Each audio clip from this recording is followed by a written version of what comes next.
Soundwave Radio 2014 here on andrewhogue.com. Have a good buddy here with us right now, Rob Caggiano from VOLBEAT. His fourth appearance on Soundwave, but first appearance with VOLBEAT. He's been here with several different bands over the years, of course, Anthrax and the Damn Things. Welcome to Soundwave Radio, Rob, and of course back to Australia yet again. Thanks, man. Feels good to be here.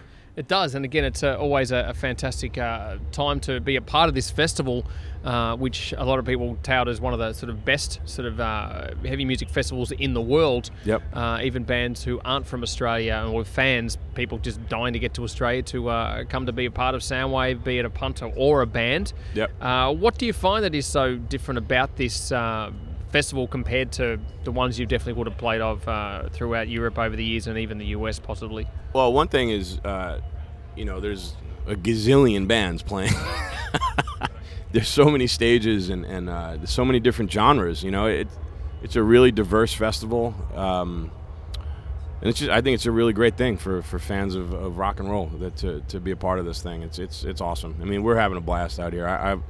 I've always loved Soundwave. I've always loved this. You know, I love Australia in general. I have a great time every time I'm here, so it's killer. Well, let's talk a bit about, of course, you joining VOLBEAT and also, you know, still dabbling in the producer route as well. I guess first is more VOLBEAT. Obviously, around the time you leaving Anthrax, how has that transition been when you left Anthrax straight to VOLBEAT? Because I felt that was sort of out of left field when a lot of people were sort of running the rumours about why you left Anthrax, and all of a sudden, bang, you're in VOLBEAT, which is a Danish group. And again, how did you end up getting in touch to play with that band, and how do you feel now playing, you know, in the band itself? Yep. I mean, the music's great. It's definitely very different vocally as well. Man. Cool.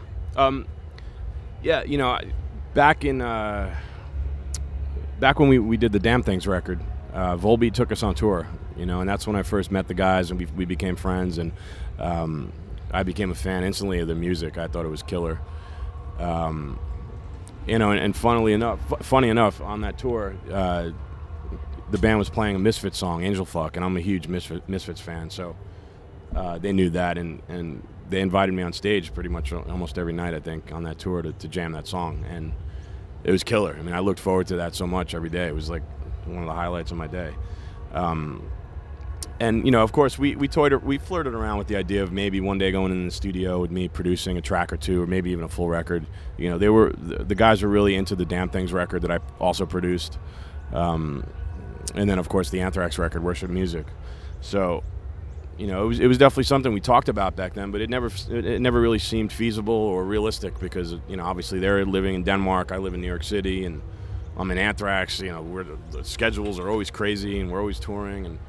But you know, fast forward a few years, and you know, when I decided to move on from Anthrax, all of a sudden my schedule was wide open, and you know, Michael caught wind of that. You know, it was perfect timing because they were basically about to go in the studio, you know, right around that time, and so Michael called me up and he's like, you know, you still interested in working with us and, you know, producing the record? I was like, you know, fuck yeah, totally.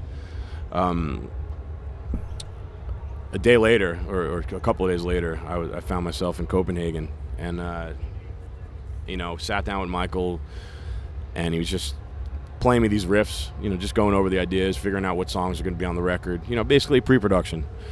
And we ended up collaborating. There was a couple songs that weren't finished, and Michael was like, you know, Rob, do you have any ideas for this riff or this part or this song section, whatever it was? And of course, you know, I had tons of ideas, and we had this awesome creative chemistry. You know, it was killer. And to be honest, that's probably the main reason why I felt like I needed to move on from Anthrax, because it was never a creative outlet, and it just got to the point when my heart wasn't in it. You know, it's just the long and short of it. So here I am. You know, I'm in Denmark, and you know, my first sit down with these guys, and I'm being creative, and I'm co-writing songs. It's really cool, and I'm still thinking of it as a producer, because that stuff happens all the time. You know, when you make a record, producers sometimes contribute, and you know, on a creative level and all that stuff. So, you know, 2 weeks later, you know, we actually started tracking. We're in the studio, and we had just finished the drums. Started doing a bunch of editing and stuff, and you know, that's when the guys asked me if I'd consider being in the band as the new guitar player, and I was like, it took me a minute for it to sink in and for it to register correctly. I was like, let me go back to the room tonight, because we were actually recording in the middle of nowhere in Denmark in the countryside, and we each had our own like chalet apartment kind of thing. So I was like, let me go back to my apartment tonight and think about this, and let's talk in the morning at breakfast. So that's what we did, and it didn't take me long to decide. This is an awesome opportunity, and this is a great band. I love the guys as people; they're good friends of mine, and I love the music. And again, it's a creative outlet for me now too, which is awesome. So I'm super excited. Now let's talk a bit about the producer role as well. It's something you've been heavily doing for quite a number of years, and you've got some great works under your belts over the years as well. How do you separate the two when you're playing as a musician as opposed to a producer, or you kind of one in the same when it comes to writing music? That line, for me gets blurry a lot of times when I'm in the studio, and especially lately because I've been, the last few records I've produced, they're records by bands that I'm actually in. So. Anthrax, The Damn Things, and now VOLBEAT. So, but yeah, that line definitely gets blurred. Quite a bit. A producer is kind of like, it's kind of a weird thing because it means different things to different people and in different situations. For me, it's always been a full-on intense job.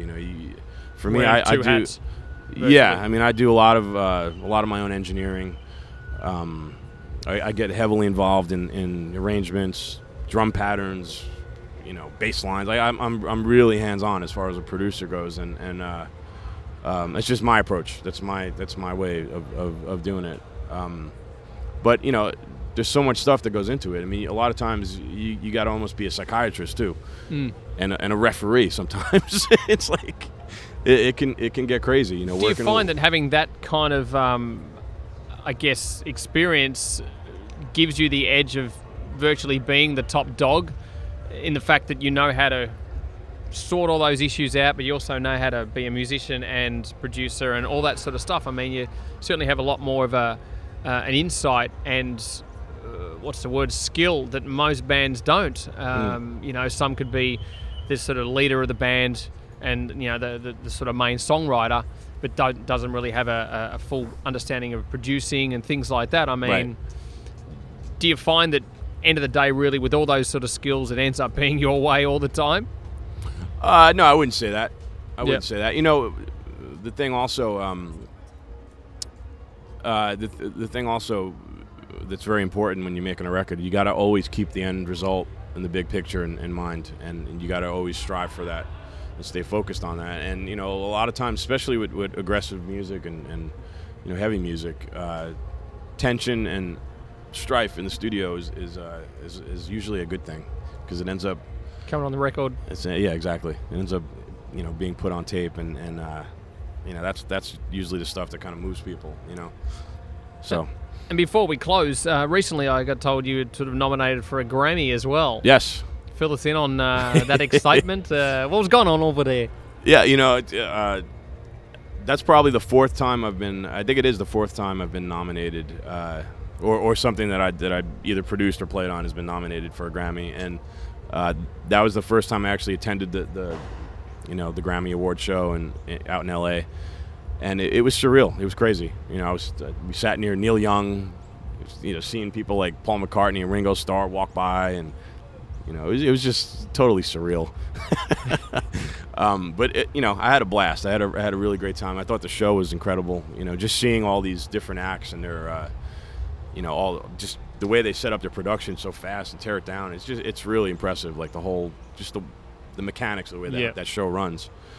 I thought was killer. Do you think it's going to matter in years to come, considering that once some of those, elder statesmen of rock, so to speak, may retire and hopefully not pass away anytime soon? I think the Grammys is a hugely misunderstood thing. It's not really, and I never realized it until I was actually there, but it's not a competition. It's not like, oh, that person, that band or that artist won the Grammy in that category, so they're better than the other ones that were nominated. Do you find it's more pushed by media on the outside and the public? Honestly, for me, what I got out of it just from being there, it seemed more like a celebration of the biggest acts or the acts that had the most impact that year. And that's, if you really break it down, the record sales and radio play and all that stuff, usually the people that are winning are the ones that are on the top of the list, you know. So it all adds up to me. But yeah, I mean that's basically it. A lot of people think it's it's not fan voted, so it's bullshit, whatever. It's not, but it's not a competition. Yeah, it's not a competition. Even though it may seem like that, it's just not. Well, thanks for your time, Rob. We can get you to choose your favourite Volbeat song from the latest record, and something that we can wrap up with anyway for Soundwave 2014, and enjoy the rest of the festival. What song do you want to hear? Let's play a Doc Holliday. That's a really fun tune. It's one of the songs we've been playing a lot live, and I have a lot of fun with the solo. Very good. I got to be really awake to nail it. Alrighty, well, let's check out some Volbeat now here on Soundwave Radio on andrewhogue.com. Thanks, Rob. Cool.